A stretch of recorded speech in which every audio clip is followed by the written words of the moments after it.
James Paul Moody was born at 17 Grenville Road in the coastal town of Scarborough, North Yorkshire, on August 21, 1887, to Evelyn Louisa Lamon and John Henry Moody.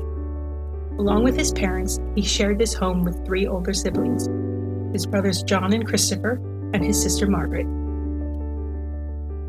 Overall, the Moody family was a comfortable middle-class family and was very well known in Scarborough. James's father was a solicitor and sat on the town council. His grandfather and namesake, John James Paul Moody, originally from Grimsby, was a prominent town clerk for over 30 years, and after moving to Scarborough in 1845, had a hand in the construction of the Anglican St. Martin-on-the-Hill Church, the very same one in which his grandson would later be baptized. His portrait hangs in the Scarborough Town Hall to this day. James's great-uncle, Charles Bartholomew Moody, was a wealthy doctor active in Grimsby's civil affairs, was mayor from 1855 to 1856, and was notably the town's first coroner. Tragedy struck the Moody family on December 17, 1898, when James's mother Evelyn passed away at the age of 40 after a lengthy illness. James was just 11 years old. This devastating loss would stay with him for the rest of his life, and each year on the anniversary of his mother's death, he would write home to the family in remembrance of her. Up to this point, there was absolutely nothing in James Moody's life to indicate that he was destined for a career at sea. Law, medicine, and civil service were the usual professions of choice for his family. His brother John went on to become a doctor, his sister Margaret became a nurse, and his brother Christopher became a solicitor.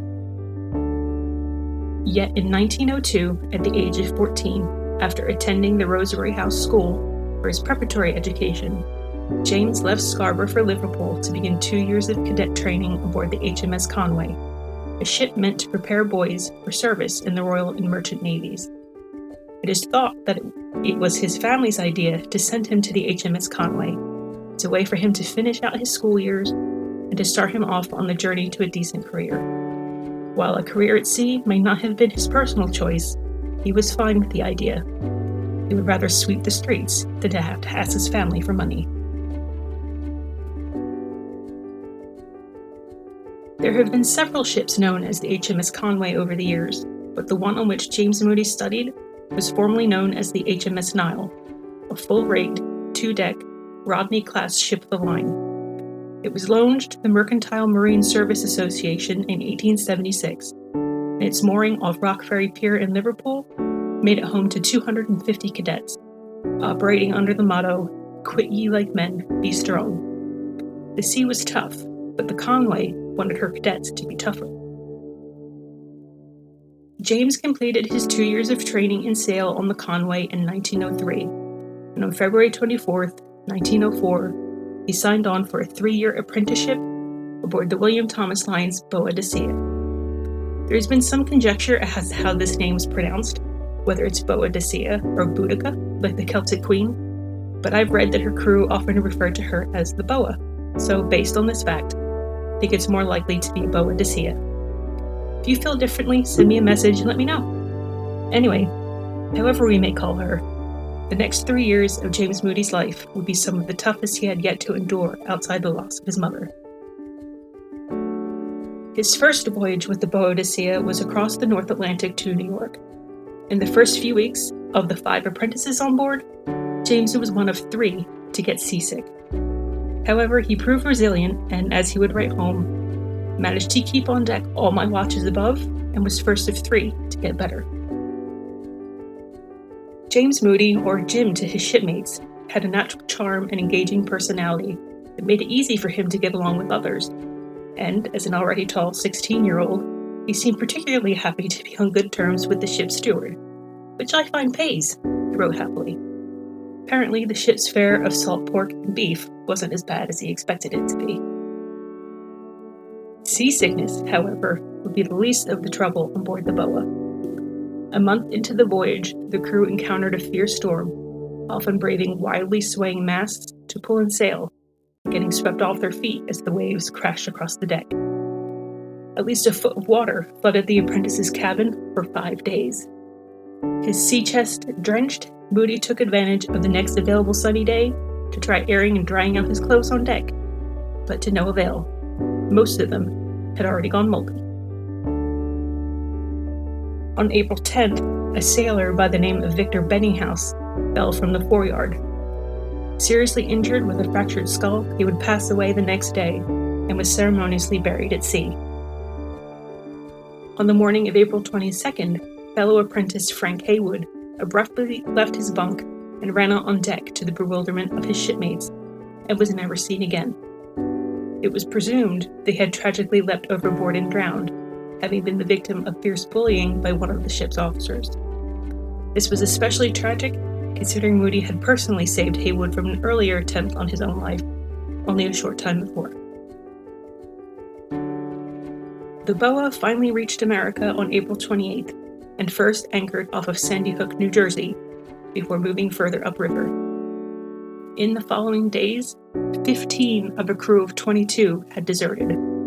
The 7 who remained, Moody included, had to haul up the anchor again on their own. "I never had such a hard day in my life. Pouring rain all the time," he recounted. The ship would eventually make its way to Brooklyn, and Moody took advantage of some free time to see New York City, where he visited Central Park and the Flatiron Building. He also spent much of his time at the Sailors' Mission, where he befriended a Mr. Selby, who generously took Moody under his wing as a benefactor and allowed him to see some of the more glamorous parts of the city, like the most swagger hotels, churches, pubs, and the like. When a fire broke out at the Delaware, Lackawanna, and Western Railroad freight yards on May 29, Moody watched the blaze destroy 6 piers and 24 barges from a launch provided by the Sailors' Mission. All the horrors seemed to happen at night, Moody wrote home.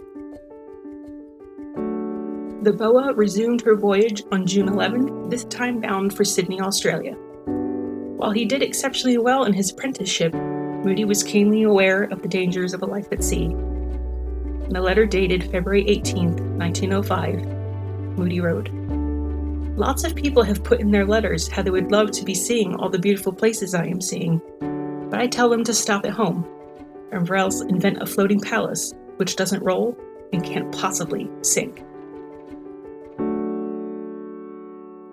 After a further 2 years with the Boa de Sea, June 1907 found James Moody back in Liverpool, this time to sit for his second mate Board of Trade certificate. He passed on his first attempt on June 24th, and his first official qualification was issued on the 1st of July. With this document, we also get our first look into James's physical appearance. At 19 years old, he stood 5'11", had a fair complexion with light brown hair and blue eyes. Later descriptions by his contemporaries portray him as tall, slender, smart-looking, and impeccably groomed. He carried himself in such a way that made him seem taller than his actual height. On January 22, 1908, Moody left the Boa for good, having spent the last 5.5 months as her second mate, to move on from a life in old-fashioned sail for one with the modern marvel of steam. And James clearly had no problem leaving the Boa behind, as he stated in a letter, "I don't know where the Boa is going to get, and I don't care if she goes where the Light Brigade charge it either." Moody's early career in steam started with cargo ships, oil tankers, and tramp steamers, first with the SS Azov, then with the SS Circassian Prince. These ships worked the South American runs, where Moody gained an appreciation for Argentina, particularly, as he called it, the splendid city of Buenos Aires. In late 1908, he spent 10 days there with a friend, which resulted in a delayed trip back home to England. He missed Christmas that year. During his service on the southern runs, Moody began getting in touch with his artistic side. Inspired by his time in South America, he tried his hand at fiction, starting a short story featuring the American hero Briscoe Fletters. Some parts of his tale still exist in a collection of his personal papers, but whether he ever managed to finish his story, or if he ever considered submitting it for publication to a magazine, we will never know. He was apparently very good at narrative and description, so I can't help but wonder where this talent could have taken him, but his own story ended differently. Moody applied for his next certificate in Liverpool on February 15, 1909, but failed in navigation. Not one to give up easily, he applied again 4 days later and passed. The official certification for first mate was issued on March 1st, and for the rest of 1909, he served aboard the SS Caprera, starting as her first mate, then second. In 1910, James received a commission with the Royal Navy Reserve as a sub-lieutenant, and afterwards he stayed with the Caprera until March 8, 1911.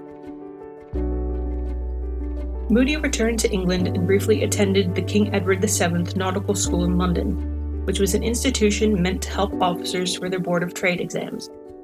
On April 10, 1911, he applied for his master's certificate and failed, once again in navigation. He applied again 8 days later and failed. The laws of storms had tripped him out this time.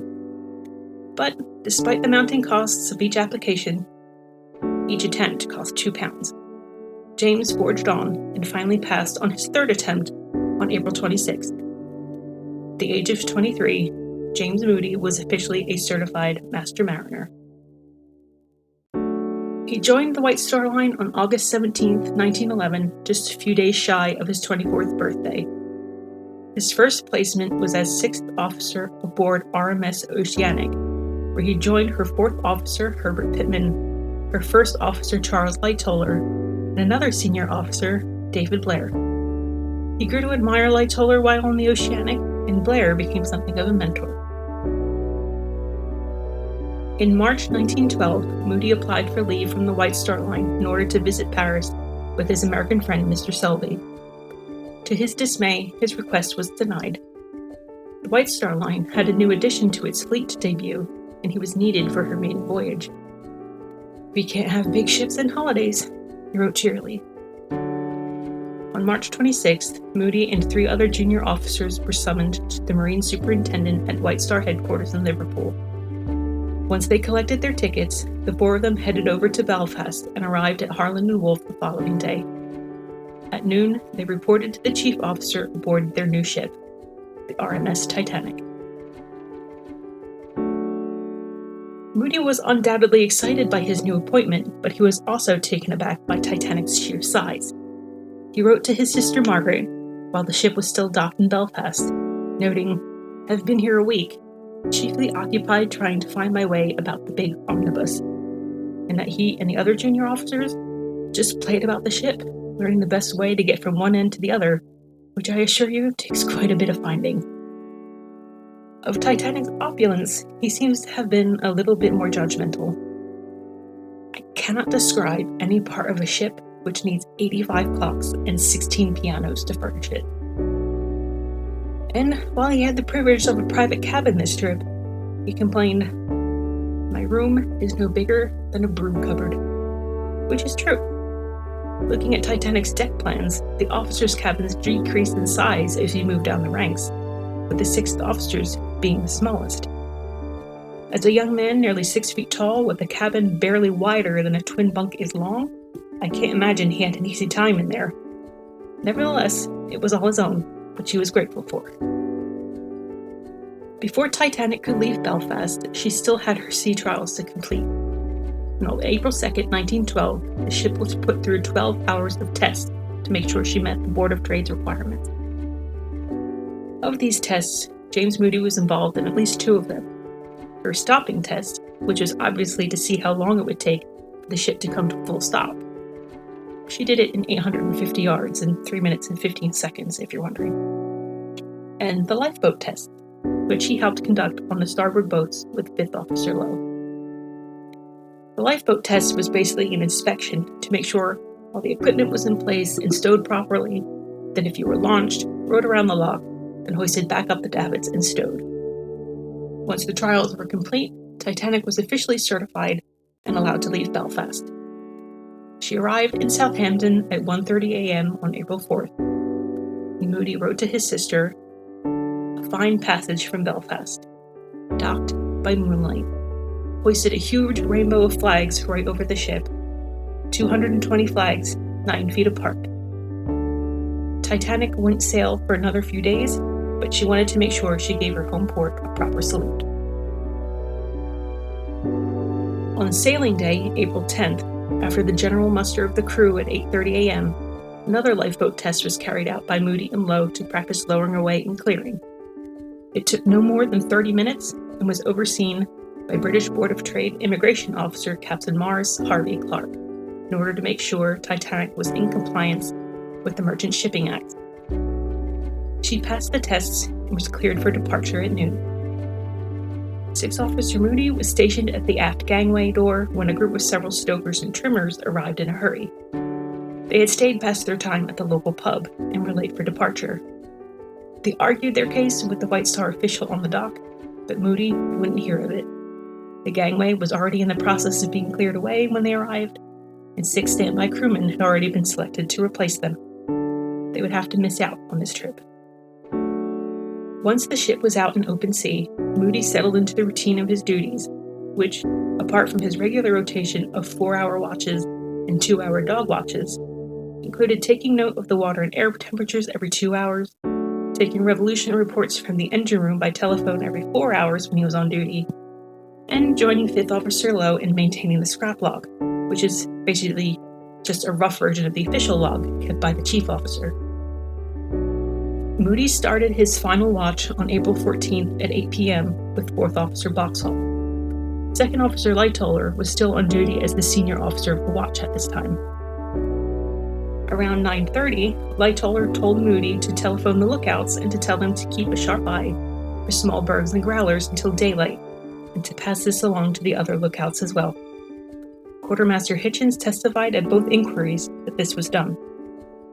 10 p.m. saw a change of watch, and Lightoller was relieved by 1st Officer Murdoch. And the next hour and 40 minutes were, for all intents and purposes, uneventful. Moody kept watch in the wheelhouse behind and just to the left of Quartermaster Hitchens at the helm to ensure that the proper course was being followed. And at this time, the wheelhouse was shuttered to ensure that light didn't interfere with anyone's ability to see ahead in the pitch darkness of the moonless night. Then, at 11:40 p.m., a noise from above.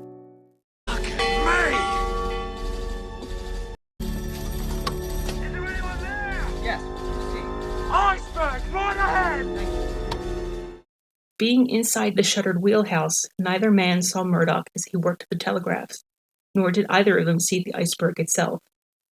Moody dutifully stayed by Hitchens to make sure the order was properly carried out, and once it was done, he reported to Murdoch that the helm was hard a starboard.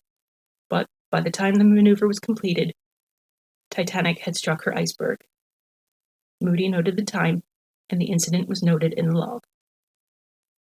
Once the severity of the situation was assessed, the officers were given their tasks to see to. Moody was in charge of the list of the lifeboat stations, and by 12:05 a.m., he was with the boats as they were being uncovered.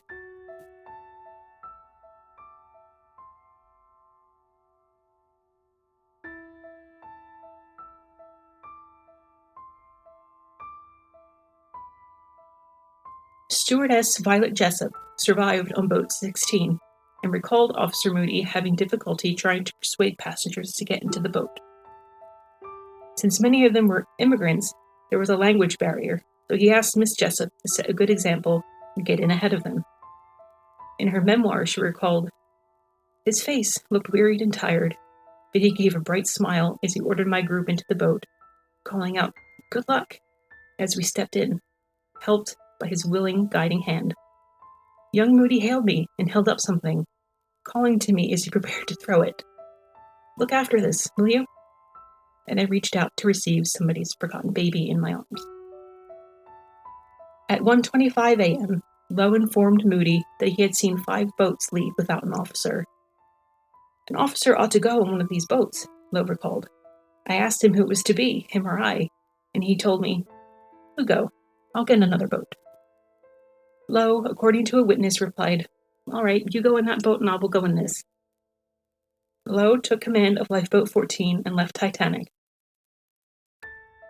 "When I had that conversation with him," he recalled, "that is the last I saw of him." Why Moody never took command of a boat is uncertain, whether he was ordered elsewhere or perhaps he felt that he could still be of use aboard. but the ultimate reason why he stayed with Titanic we will never know. What we do know is that Harold Loow took Moody's death hard. Hailed a hero after the disaster, Loow received a number of letters and tried to answer every one of them personally. But when he received one from Moody's family, he couldn't reply. He instead asked his father to do it on his behalf.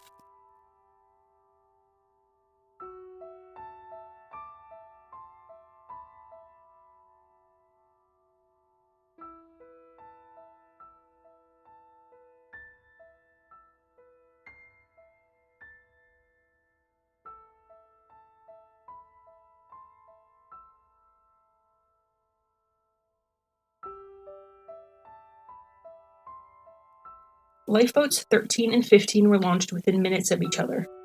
13 was launched first, but when it reached the water, she was pushed aft by water gushing from a bilge pump directly under the descending Lifeboat 15.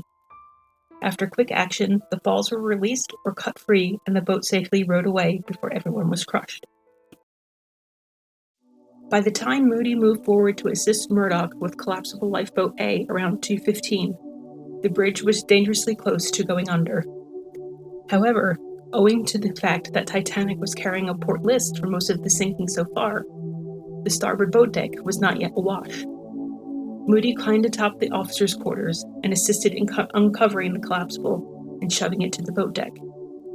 An attempt was made to attach it to the davits, despite Moody's opinion that the boat should be just floated off, but time had finally run out. A coal bunker deep within the ship had finally given way under the massive strain of water that flooded it, and Titanic made a sharp and sudden plunge. The resulting wave engulfed the boat deck, and many were knocked off their feet and thrown into the sea.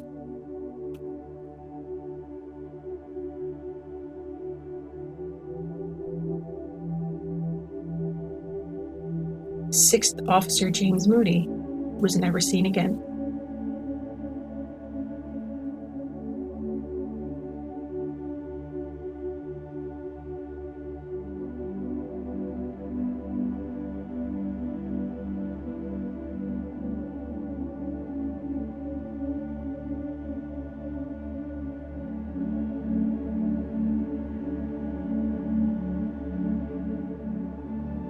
The ultimate fate of Titanic's youngest officer is unknown, as his body was never recovered, or if it was never identified.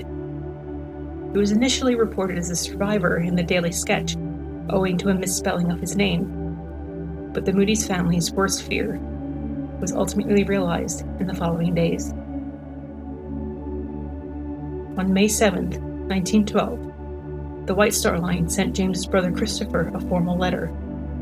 A copy of this letter still exists, and within the 2 pages, the White Star Line requested that should Christopher desire to have his brother's remains returned to the family, a deposit of £20, the equivalent of approximately £2,000 today, is required in order to ship them to England. However, once the remains reach shore, the family would be solely responsible for any additional costs.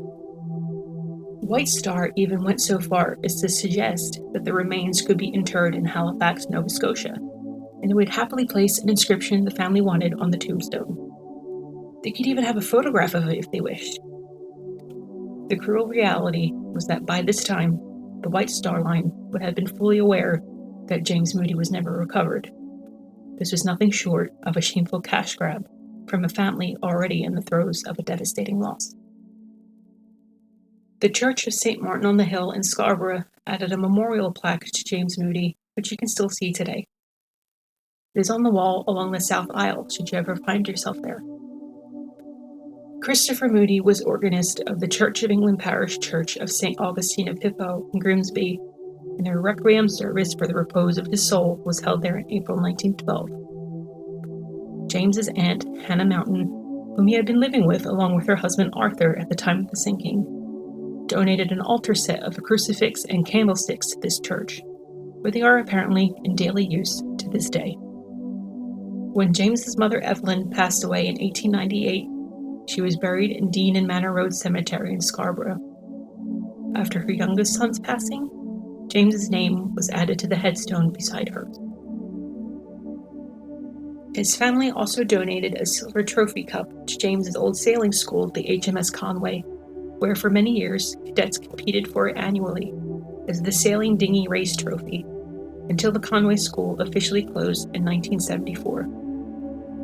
Today, it is on display at the Liverpool Maritime Museum, but once a year it is symbolically awarded to the member of the Conway Club Sailing Association with the best kept logbook of the year. It is affectionately known as the Moody Cup and has become a prized trophy for the association. A brass memorial plaque was placed at the Scarborough Lifeboat House on the seafront by friends of HMS Conway and the RNLI. It was unveiled to the public on April 14, 2002 by Mary Conlon, James's great-niece, along with other members of the family. On April 14, 2012, a blue heritage plaque was unveiled by his great-great-niece, Philippa Webster, at the home at 17 Granville Road, where James was born. Its placement was funded by the Friends of HMS Conway. Though James Moody was only 24 when he passed, he accomplished much in life, and all those who knew him remembered him fondly. They remembered him for his very warm and bright personality. He had a cheeky, irreverent sense of humor that was even mischievous at times. He liked reading the divorce and murder columns in the newspaper, but also loved animals, from the puppy he adored as a boy to the cats aboard his ships. He was adventurous, trying everything from going down Chilean mine shafts to roller skating. But above all else, he valued duty and honor, and though he may have been lost in one of the worst disasters in maritime history, he died doing his duty. He died doing work that he was proud of, and he wouldn't have wanted to be remembered for anything less.